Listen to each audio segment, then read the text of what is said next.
And don't want to fix it alone? Call RVFix to get virtual assistance from a certified technician today.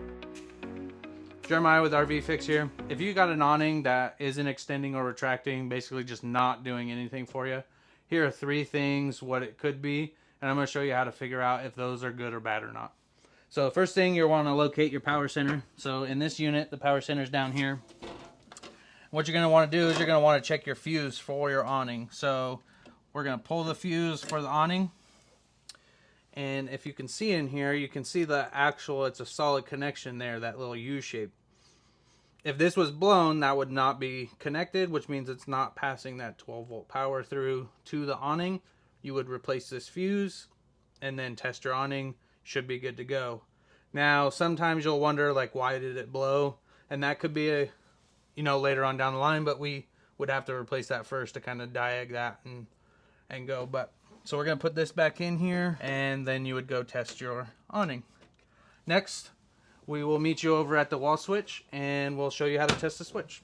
So your awning switch is going to be a momentary switch. So just goes like that, and it always goes back to the center, so you have your extend and your retract. What you want to do is, whether yours has a double one for lights or it's just a single one for your awning, it's going to have these little caps that cover the screws. So we're going to pull those off.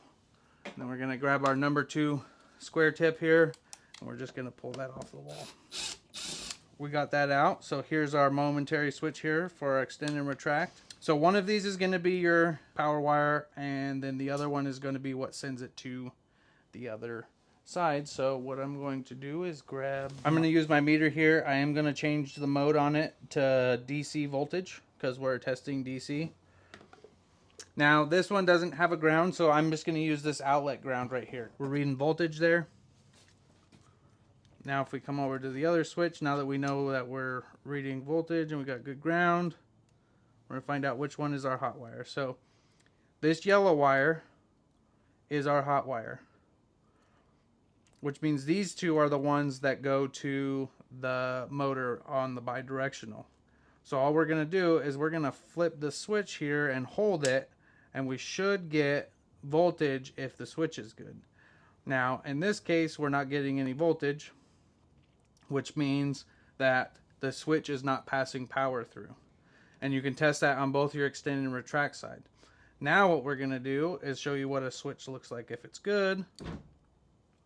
You can even, since we know which one's our hot wire, to make it easier to get your probes in there, is you can just put it, there's little holes there, so you can actually put it in there.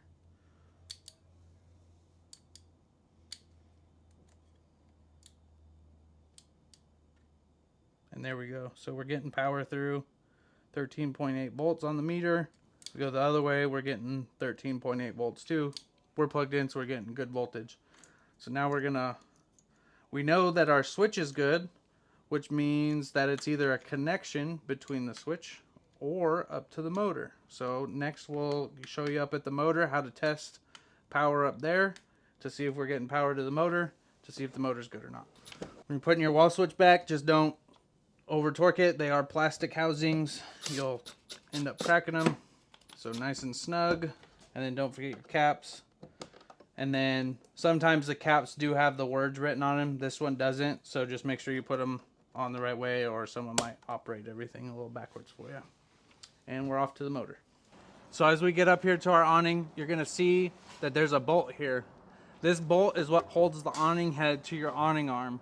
Now the wires on the back are super tight. They're basically long enough just to make everything work together.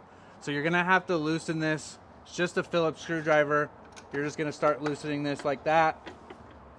And you're just gonna loosen it as much as you need to get that slack out so you can unplug the cable. So now that you got the screw loose in the front here, you do want to be careful because this does have a strut on it. So you might want to zip tie the arms if the strut pressure is just too much. But now that we got it loose here, we can actually reach and we can unplug our cord. So this is our power and ground.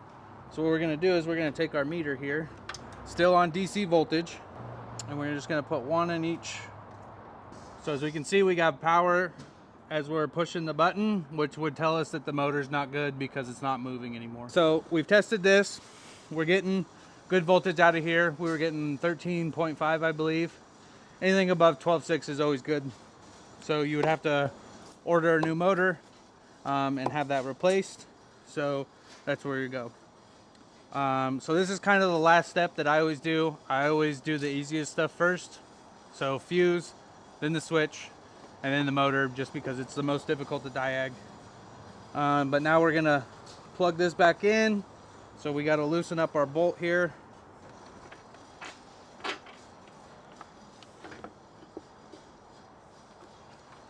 So we got our connection here. Line those up. We got those in. And it fits in a little slot.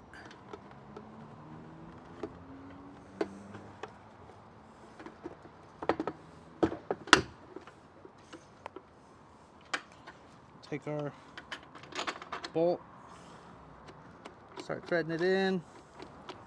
So now once we got that all back together, you can pull out your grommet here. And as you can see, the nut right there, you're just gonna put your socket and a wrench, or a socket and a drill, not an impact gun, a drill, and you can manually bring this back in.